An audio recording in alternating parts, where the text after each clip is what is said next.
Hello, dear bankers. I, Purva, welcome you all to this EduTabs platform. So, if you are preparing for CIB December 2026, this series CIB on the go is a perfect series for you. Because यहाँ content coverage कुछ इस तरीके से है कि आप अपने CIB को अच्छे से क्वालिफाई कर पाएं by studying these concepts, by practicing, by doing appropriate revision, right? तो आज हमारा ABFM में लेक्चर नंबर 13 है where we are going to discuss about different methods of investment appraisals. काफ़ी सारे methods हैं. आज के लेक्चर में हम लोग तीन मेथड्स को डिस्कस करेंगे. One would be the pay back period method, other one would be the discounted pay back period method and the third one would be the ARR method. ठीक है ना. हमने लास्ट लेक्चर में बात की थी कि किसी भी बिजनेस के अंदर जब कैपिटल बजटिंग की जाती है यानी जब भी इन्वेस्टमेंट की जाती है तो अलग अलग तरीके के डिसीजंस बिजनेस को लेने पड़ते हैं रिगार्डिंग कैपिटल बजटिंग. मतलब ऐसे ही बहुत जल्दी में कोई भी डिसीजन नहीं बना लिया जाता है ना. तो वो किन बेसिस पर, किन कैलकुलेशंस के बेसिस पर वो डिसीजंस लिए जाएंगे उनके बारे में हम आज बात करेंगे. ठीक है. Before starting the topic I would like to tell you कि एग्जाम प्रिपरेशन के लिए प्रीवियस ईयर क्वेश्चन एनालिसिस काफ़ी इंपॉर्टेंट है.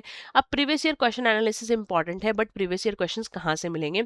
सो आपको क्या करना है, डिस्क्रिप्शन बॉक्स में दिए गए लिंक पर क्लिक करना है और जैसे ही आप उस लिंक पर क्लिक करोगे आप इस पेज पर लैंड करोगे. What you will find in the ebook prepared by EduTap. Most important topics आपको मिलेंगे, सॉल्व प्रीवियस ईयर क्वेश्चंस मिलेंगे विद आंसर्स, प्रैक्टिस करने के लिए एमसीक्यूज मिलेंगे और डिटेल्ड सिलेबस आपको इन ई बुक्स में फ्री ऑफ कॉस्ट मिलने वाला है.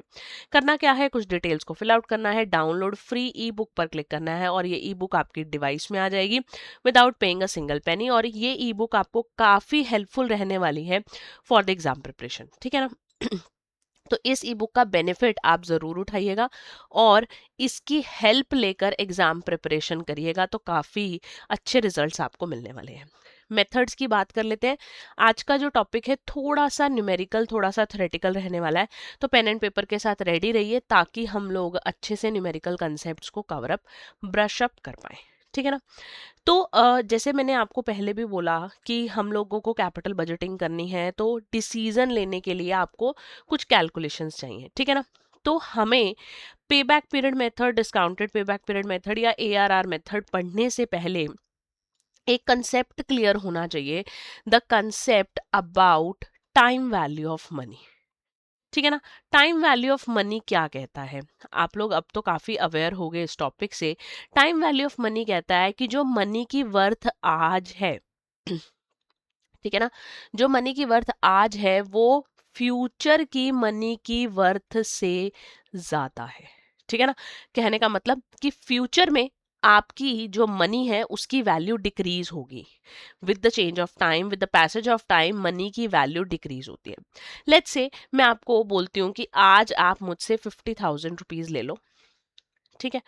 और दूसरा ऑप्शन मैं देती हूँ, एक तो मैंने ऑप्शन दिया आपको आज का और एक ऑप्शन मैंने आपको दिया 6 मंथ्स के बाद का कि 6 मंथ्स के बाद आप मुझसे 50,000 रुपीज ले लेना. कब 50,000 रुपीज लेना आपके लिए ज्यादा बेनिफिशियल है, आज आपके लिए 50,000 रुपीज लेना बेनिफिशियल है. क्यों? क्योंकि अगर आज आप मुझसे 50,000 लेते हो तो आप उन 50,000 को कहीं ना कहीं इन्वेस्ट करोगे और उस इन्वेस्टमेंट के ऊपर आप एक रिटर्न जनरेट करोगे. लेट्स से आपने इसके ऊपर 1,000 रुपए का भी रिटर्न जनरेट करा तो 6 महीने के बाद आपके पास पैसे कितने हो गए, 51. और अगर आप मुझसे लेते 6 महीने के बाद तो कितने मिलते हैं आपको, सिर्फ 50. तो मनी का अर्निंग पोटेंशियल होता है, मनी के ऊपर आप मनी अर्न कर सकते हो. दैट इज वाई आज की मनी की वर्थ ज्यादा है और फ्यूचर में मनी की वर्थ जो है वो कंपैरेटिवली कम है. ठीक है ना. तो with the change of time, with the passage of time money की वर्थ जो है वो इट कीप्स ऑन डिक्रीजिंग. ये कंसेप्ट आपके दिमाग में बिल्कुल क्लियर होना चाहिए regarding the time value of money. ठीक है. पहला मेथड जो हमारा है that is the pay back period method. ये जो पे बैक पीरियड मेथड है ये टाइम वैल्यू ऑफ मनी को कंसिडर नहीं करता. Without time value of money जो है ये मेथड चलता है. पे बैक पीरियड मेथड क्या कहता है, एक एग्जांपल की हेल्प से समझते हैं. Let's take an example of mister Ambani. Mister Ambani जिनका रिलायंस है, उन्होंने एक डिसीजन लेना था. उन्होंने क्या किया, उन्होंने कुछ इन्वेस्टमेंट करी कहीं पर, लेट्स से 10 करोड़ की. ठीक है ना. 10 करोड़ की इन्होंने कहीं पर इन्वेस्टमेंट करी और जब इन्होंने 10 करोड़ की इन्वेस्टमेंट करी तो इनका सबसे पहला सवाल इस इन्वेस्टमेंट को लेकर क्या होगा? इनका सबसे पहला सवाल इस इन्वेस्टमेंट को लेकर होगा कि when will I get my money back. ठीक है ना, कि मेरा पैसा मुझे वापस कब मिलेगा। ओके, कि मैंने जो 10 करोड़ की इन्वेस्टमेंट की है, जिस भी प्रोजेक्ट में मैं 10 करोड़ रुपए इन्वेस्ट कर रहा हूँ, उस 10 करोड़ की रिटर्न मेरे पास कब तक आ जाएगी। It will be after 1 year, 1.5 year, 2 year, 2.5 year, जो भी टाइम पीरियड है, मुझे एक टाइम पीरियड बता दो कि कितने टाइम में मेरी रिटर्न आ जाएगी। तो नाम से आप समझिए पे बैक, इन्वेस्टमेंट कब वापस आ जाएगी। टाइम वैल्यू ऑफ मनी की कंसिडरेशन नहीं है यहाँ पर। तो period at the end of each initial investment is entirely returned. ठीक है ना, जब भी आपके क्यूमुलेटिव कैश फ्लोज जो है वो आपके इन्वेस्टमेंट के बराबर होंगे तो हम मान लेंगे कि आपकी इन्वेस्टमेंट रिटर्न हो चुकी है। इस सेंटेंस को आप एग्जाम्पल जब हम करेंगे तो आपको काफी क्लैरिटी हो जाएगी। पे बैक पीरियड कैसे निकलता है? तो पे बैक पीरियड निकालने का फॉर्मूला हमारे पास क्या है? अमाउंट जो आपने इनिशियली इन्वेस्ट किया divided by the estimated net cash inflows, यानी जब कैश बिजनेस में आएगा, हम तब की बात कर रहे हैं। क्लियर? तो पे बैक पीरियड जो है, पे back period time value of money को कंसीडर नहीं करता unless it is discounted pay back period method. ठीक है ना, वो तो नेक्स्ट मेथड है।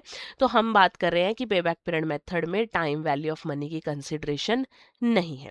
स्मॉल बिजनेसेस के लिए सुटेबल रहेगा जहां पर डिटेल्ड साइंटिफिक एनालिसिस करना आसान नहीं है। दैट इज वाई मैंने जो मिस्टर अंबानी की इन्वेस्टमेंट ली वो काफी छोटा अमाउंट इन्वेस्टमेंट का लिया। 10 करोड़ उनके लिए तो बहुत ही छोटा है। तो काफ़ी स्मॉल अमाउंट मैंने लिया for calculation of when I took the example of mister Ambani. तो वहाँ पर मतलब ये पे बैक पीरियड मेथड जो है इकोनॉमिकल रहता है, मनी की टर्म्स में काफ़ी सस्ता रहता है यहाँ से कैलकुलेशन करना, क्योंकि काफ़ी डिटेल्ड साइंटिफिक एनालिसिस की ज़रूरत यहाँ पर नहीं पड़ती। जितना छोटा पीरियड होगा हमारी इन्वेस्टमेंट की रिटर्न का, उतना कम रिस्क जो माना है वो माना जाता है और बेटर प्रॉफिटेबिलिटी कंसिडर की जाती है। यहाँ पर पे बैक पीरियड के बाद, पे बैक पीरियड आपका हो गया कंप्लीट, उसके बाद जो रिटर्न्स आ रहे हैं ना उनके ऊपर फोकस नहीं किया जाता। इस बात को समझो कैसे? जैसे मान लो वही 10 करोड़ वाला एग्जांपल लेकर चलते हैं कि मान लो जो मिस्टर अंबानी है उनके पास 2 प्रोजेक्ट के ऑप्शन थे, प्रोजेक्ट ए और प्रोजेक्ट बी का ऑप्शन था। प्रोजेक्ट ए ऐसा था जो कि रिटर्न दे रहा था, पहले साल उसने दिए 3 CR, दूसरे साल उसने दिए 5 CR और तीसरे साल उसने दिए 2 CR। उसके बाद इस प्रोजेक्ट के ऊपर कोई भी इनफ्लो नहीं आ रहा है। ये फर्स्ट ईयर है, सेकेंड ईयर है, थर्ड है, fourth, fifth and sixth year है। वेर एज जो प्रोजेक्ट बी है वो क्या कर रहा है, वो हर साल आपको 3 CR का रिटर्न दे रहा है। हमने 6 साल का इनफ्लो एनालाइज किया तो ये जो प्रोजेक्ट भी है 6 ईयर्स तक आपको 3 CR 3 करोड़ आपको दे रहा है। अब क्या हुआ, जब हम पे बैक पीरियड मेथड के हिसाब से कैलकुलेशन करेंगे, so project A would be preferred. Why? Just a second. Project A को प्रेफर किया जाएगा, क्यों किया जाएगा? क्योंकि प्रोजेक्ट ए 3 सालों में ही मुझे 10 CR रिटर्न वापस कर रहा है। मेरी इनिशियल इन्वेस्टमेंट मुझे 3 सालों में ही वापस कर कर दे रहा है। वेर एज अगर मैं प्रोजेक्ट बी को देखूं 3 साल में, तो ये अभी तक 9 CR पर पहुंचा है, 10 CR पर नहीं पहुंचा है। ठीक है ना? सो जो पे बैक पीरियड मेथड है वहां पर जो आपने पे बैक पीरियड कंसीडर कर लिया, उसके बाद के रिटर्न्स पर फोकस नहीं किया जाता। अगर मैं ओवरऑल रिटर्न कैलकुलेशन की बात करूं तो बी प्रोजेक्ट के रिटर्न्स काफी अच्छे हैं, बी प्रोजेक्ट से इनफ्लोज काफी अच्छे हैं, क्योंकि एक कंसिस्टेंट इनफ्लोज है और 6 साल में 18 करोड़ रुपीस कमाए जा रहे हैं। वेर एज ए के अंदर तो 10 करोड़ ही है, लेकिन ए जो प्रोजेक्ट है, ए प्रोजेक्ट का पे बैक पीरियड कम है, इसलिए उसको चूज कर लिया जाता है। और यहाँ पर जो हमारे कैश फ्लोज हैं beyond the pay back period, उन्हें क्या कर दिया जाता है? उन्हें इग्नोर कर दिया जाता है। Is this clear? समझ में आया आपको कि पे बैक पीरियड के बाद वाले कैश फ्लोज को इग्नोर करने की बात का क्या मतलब है? आगे बढ़ते हैं, क्वेश्चन कर लेते हैं, थोड़ी क्लैरिटी हो जाएगी। कि मान लीजिए एक प्रोजेक्ट है जिसकी कॉस्ट 20 लाख है और वो एनुअली 3 लाख के प्रॉफिट्स यील्ड कर रहा है after depreciation of 10% but before tax at 50%। अब यहाँ पर जो हमारा हमने जो एग्जांपल लिया है, जो हमारा क्वेश्चन है, यहाँ पर हमारे जो कैश फ्लोज हैं वो यूनिफॉर्म है। ठीक है ना, इस बात को ध्यान रखिए कि यहाँ हमारे कैश फ्लोज क्या हैं, यूनिफॉर्म कैश फ्लोज हैं। यूनिफॉर्म कैश फ्लोज का मतलब क्या है कि यहाँ पर हर साल आपको 3-3 लाख रुपए के प्रॉफिट हो रहे हैं। ठीक है, तो पहले हमें क्या निकालना है, CF80 निकालना है। CF80 कैसे निकलता है आपको पता है, earnings before interest and tax जो आपके पास थी 3 लाख की, उसमें से आपने पहले क्या क्या माइनस किया, टैक्स माइनस किया। कितने परसेंट, 50%। तो 3 लाख का 50% कितना हो गया मेरे पास, 1,50,000 माइनस करने के बाद आ गया 1,50,000। 3 लाख माइनस 1,50,000 इक्वल्स टू 1,50,000। फिर इसमें हम डेप्रिसिएशन ऐड कर देते हैं, तो डेप्रिसिएशन ऐड कर दिया मैंने 2 लाख। कैसे आया, 20 लाख मेरे पास प्रोजेक्ट कॉस्ट थी। इस 20 लैक्स के ऊपर मैंने 10% जो है वो कैलकुलेट कर लिया, वो आ गया 2 लाख। 2 लाख प्लस कर कर मेरे पास CF80 आ गया 3,50,000। अब देखो, इस बात को नहीं भूलेंगे कि जो ब्रैकेट में है फिगर वो माइनस को डिनोट कर रही है, यहाँ पर ब्रैकेट नहीं है यानी ये प्लस हो रहा है। 3,50,000 आ गए। अब मुझे निकालना है पे बैक पीरियड। पे बैक पीरियड निकालने के लिए क्या करूंगी, 20 लाख डिवाइड बाय 3,50,000। तो amount to be initially invested that was 20 lakh divided by 3,50,000। तो 5.71 ईयर्स में मेरी जो इन्वेस्टमेंट है वो रिटर्न होकर आ रही है, यानी मेरे जो 20 लाख रुपए मैं इन्वेस्ट कर रही हूँ वो मेरे 5.71 ईयर्स में रिटर्न होकर आ रहे हैं। क्लियर हो गया, आगे बढ़ते हैं, एक और क्वेश्चन कर लेते हैं। अब ये जो क्वेश्चन है यहाँ पर आपके देखिए कैश फ्लोज अलग अलग हैं, पहले 80 थे, फिर 60, फिर 60 एंड फिर 20। तो यहाँ पर जो मेरे कैश फ्लोज हैं वो कौन सी कैटेगरी के हैं, those are of non uniform category. तो ये हो गए नॉन यूनिफॉर्म कैश फ्लोज। ठीक है, तो ABC limited is analysing a project जिसमें इनिशियल आउटलेट 2 लाख रुपीस है और उससे कैश इनफ्लोज कुछ इस तरीके से आ रहे हैं। तो जब भी नॉन यूनिफॉर्म कैश फ्लोज आएंगे तो हमें क्या करना पड़ेगा, हमें क्यूमुलेटिव वाली कैलकुलेशन करनी पड़ेगी। क्यूमुलेटिव क्या होता है, प्लस करते जाओ। तो क्यूमुलेटिव निकालने के लिए फर्स्ट ईयर में मेरे पास जो अमाउंट है वो क्या रहेगा, सेम 80,000। सेकेंड ईयर में ये 80 और ये 60 क्या हो जाएंगे, प्लस। ये प्लस होकर किसके बराबर आ जाएंगे, 1,40,000। यानी ये कैसे आया, ये आया मेरा 80,000 प्लस 60,000। नेक्स्ट कैसे निकलेगा, नेक्स्ट निकलेगा 1,40,000 plus 60,000 equals to 2 lakh, and then comes 2 lakh plus 20,000 equals to 2,20,000। ठीक है, अब आप देखो ध्यान से, कैश आउटले कितना है, 2 लाख, और आपके 2 लाख कब पूरे हो रहे हैं, आपके 2 लाख तो पूरे हो गए थर्ड ईयर में। तो थर्ड ईयर में अगर आपके 2 लाख पूरे हो गए तो पे बैक पीरियड कितना आ जाएगा, पे बैक पीरियड आ जाएगा आपका 3 इयर्स। क्लियर है बात आपको। अगर यहाँ पर आपका कैश आउटले लेट्स से 2,10,000 होता तो क्या करते, तो 2,10,000 होता, तो यहाँ पर आपके पास 2 लाख रिकवर हो रहे थे, यहाँ पर कितने रिकवर हो रहे हैं, 220। यानी आपका जो मतलब पे बैक पीरियड है वो कहीं ना कहीं 3 और 4 इयर्स के बीच में आएगा।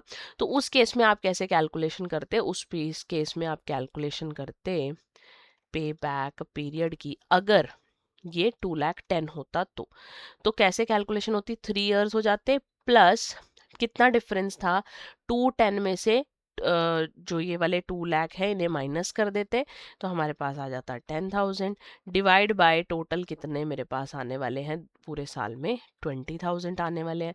तो ये मेरे पास 3.5 ईयर्स आ जाता कि 3.5 साल मेरा पे बैक पीरियड होगा। बट ये कब है, अगर 2,10,000 का कैश आउटले होता तो।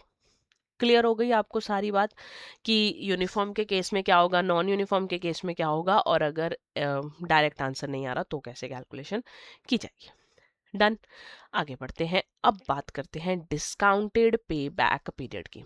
डिस्काउंटेड पे बैक पीरियड है तो डिस्काउंटेड पे बैक पीरियड आपका टाइम वैल्यू ऑफ मनी को कंसीडर जरूर करेगा।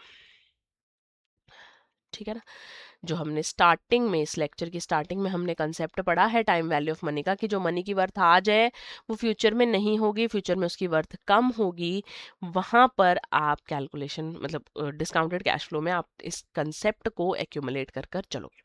तो discounted discounted pay back period के अंदर आप जो है कैश फ्लोज को सिंपली ऐड नहीं करोगे, आप उसकी डिस्काउंटेड वैल्यू निकालोगे और उसके बेसिस पर आप कैश फ्लोज की कैलकुलेशन कर कर चलोगे। ठीक है ना?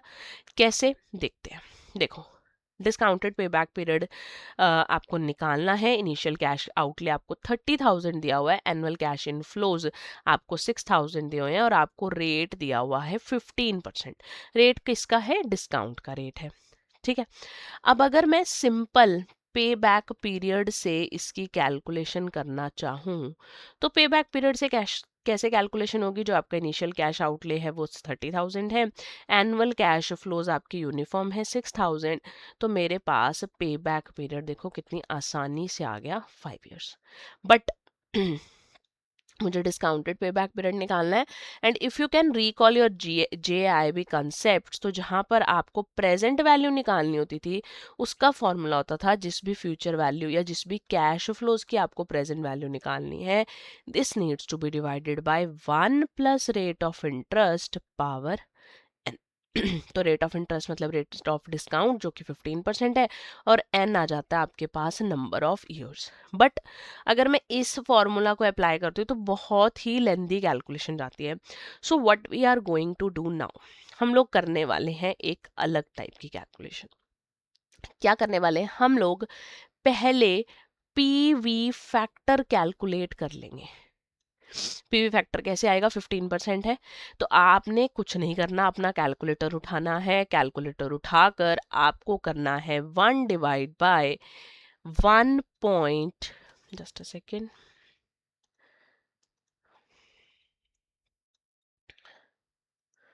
आपको क्या करना है? आपको करना है 1 डिवाइडेड बाय 1.15।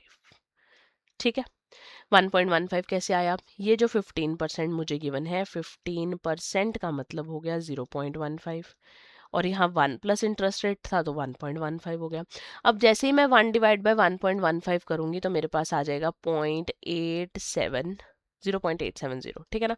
कुछ ऐसा मेरे पास कैलकुलेटर के ऊपर आएगा। फिर मैंने क्या करना है, उसके बाद मुझे कैलकुलेटर पर और कुछ नहीं करना है, इक्वल टू प्रेस करते जाना है। मैं इक्वल टू प्रेस करूंगी तो आ जाएगा 0.756, फिर से करूंगी तो 658, फिर से करूंगी तो 572, फिर से करूंगी तो 497। कुछ इस तरीके से मैंने 10 साल का पीवी फैक्टर निकाल लिया। अब मुझे क्या करना है, मेरे हर साल cash flows annual cash inflows कितने हैं? 6,000 के हैं।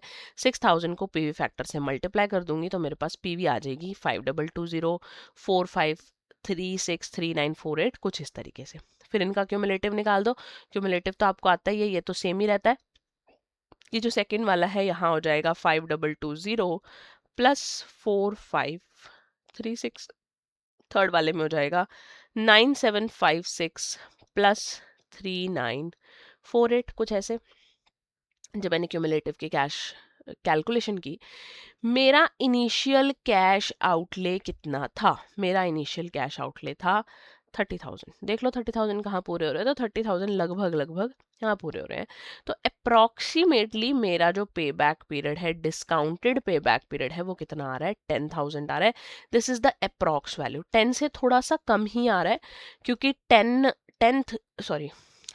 ईयर्स में जो मेरा अमाउंट है वो 30,114 है, बट मुझे 30 चाहिए, तो 10 से थोड़ा सा कम आ रहा है, तो लगभग लगभग 10 साल सॉरी, जो मेरा डिस्काउंटेड पे बैक पीरियड है वो आ रहा है।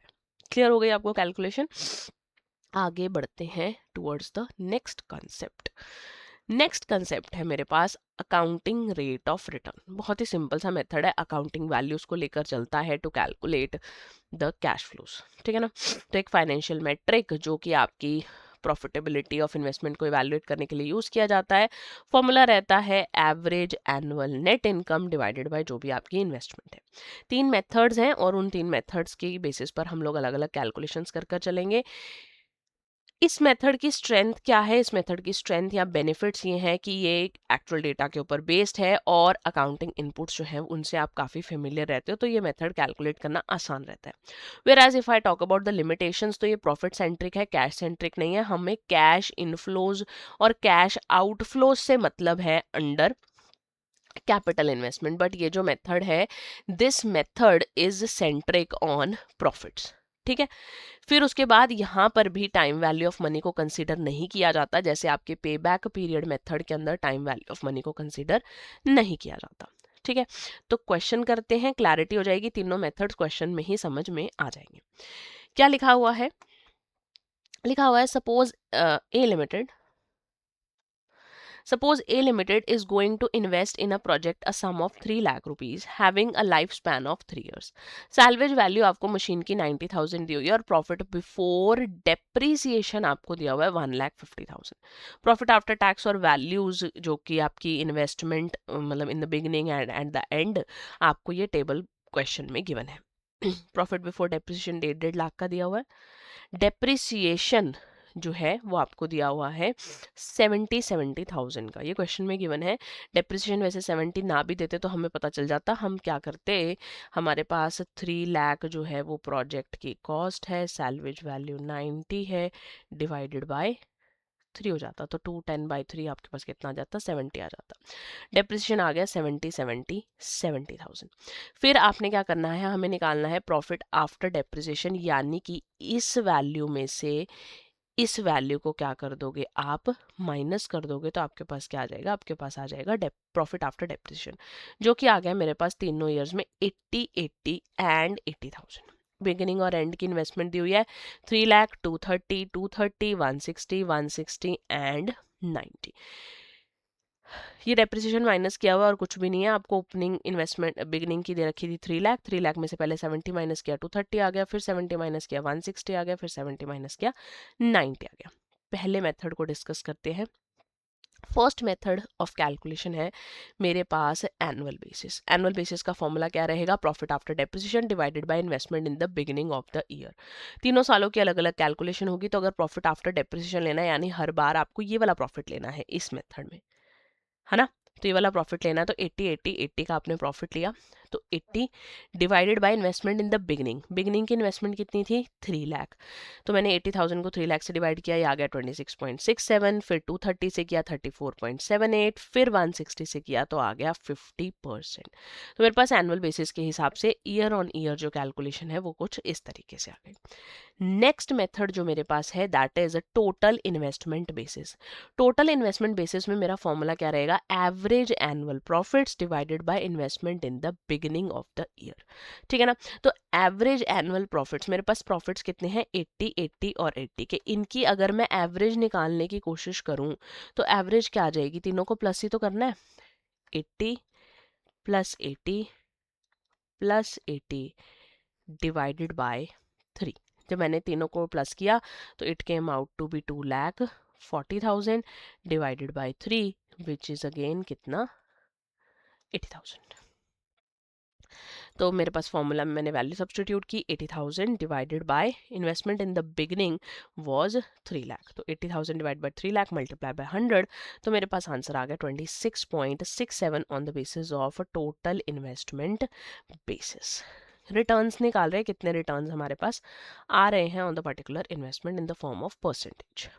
Third C method that is the average investment basis method. यहाँ पर average annual profits by average investment ले रहे हैं, यहाँ पर हमने इन्वेस्टमेंट इन द बिगिनिंग ली थी, तो एवरेज अब किसकी करनी है, इन्वेस्टमेंट की भी आपको एवरेज करनी है। तो एवरेज एनुअल प्रॉफिट्स तो अभी निकाले थे 80,000 के आ गए, एवरेज इन्वेस्टमेंट कैसे आएगी, investment in the beginning plus investment in the end divided by 2।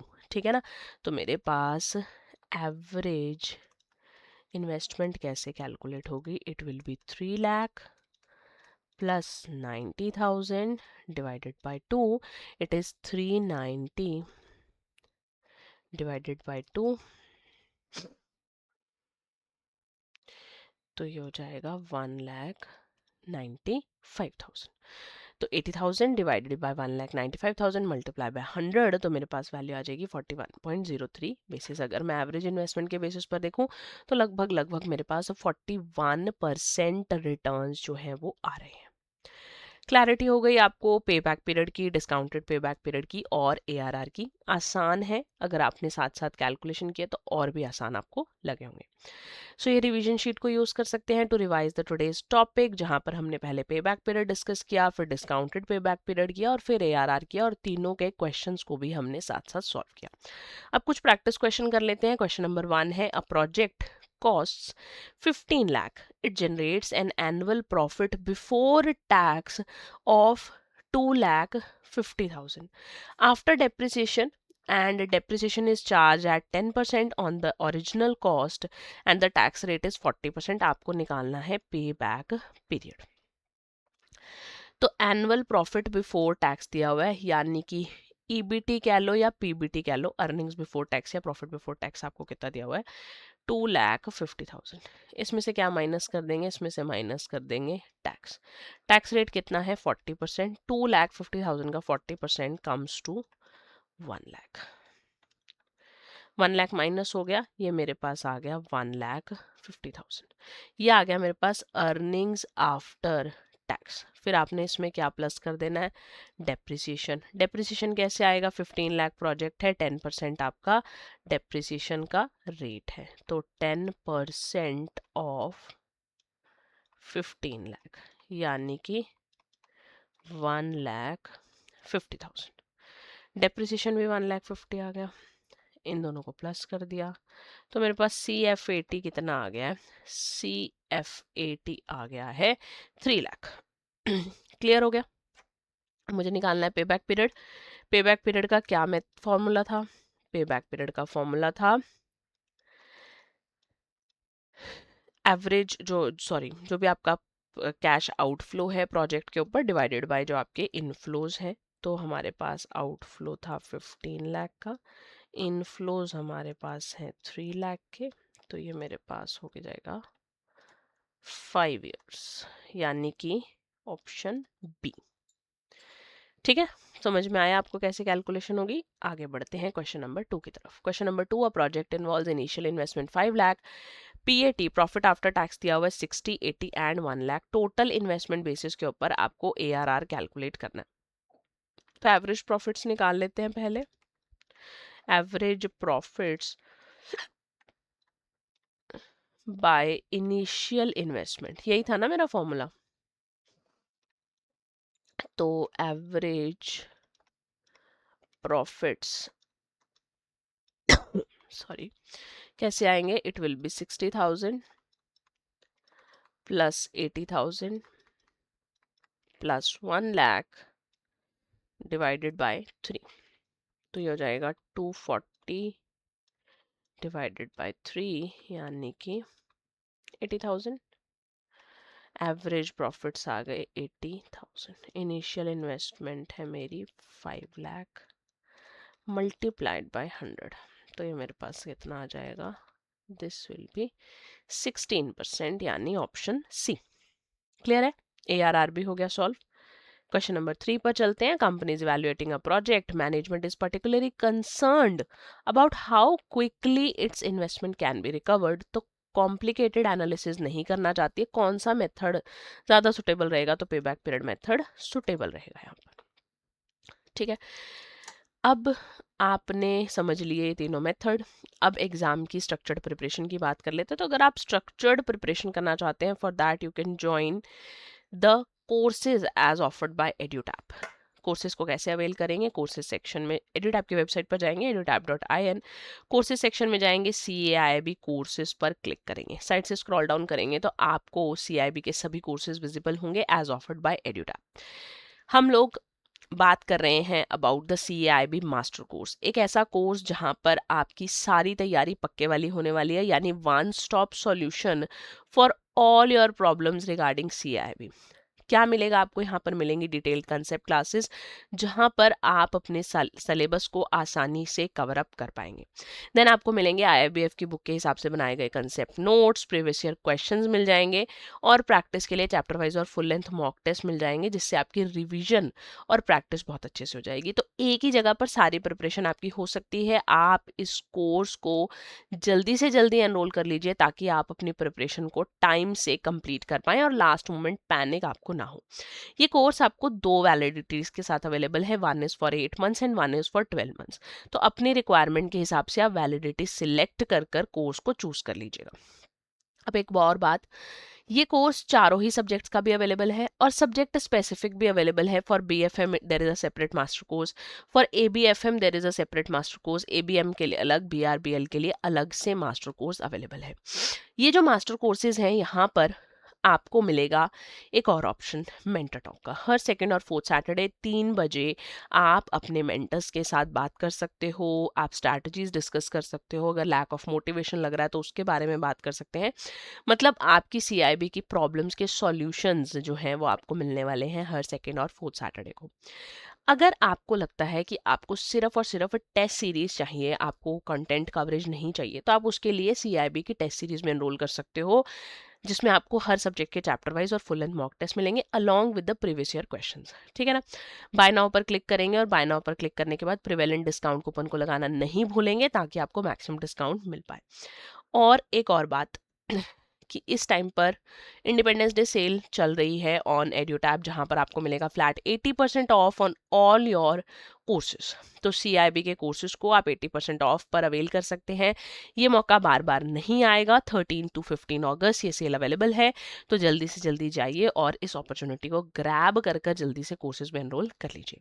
आज के इस लेक्चर से रिलेटेड डाउट्स क्वेरीज आप कमेंट बॉक्स में लिखकर मुझसे पूछ सकते हैं। I will surely reply to you. And for any other kind of doubts and queries regarding JIB and even CIB, आप हमें कॉल कर सकते हो on 8146207241, या फिर ईमेल कर सकते हो on hello@edutab.co.in। We are very happy to help you. हम मिलते हैं अगले लेक्चर में अगले इन्वेस्टमेंट अप्रेजल मेथड्स के साथ। Till then keep practising, keep studying, keep growing and bye bye.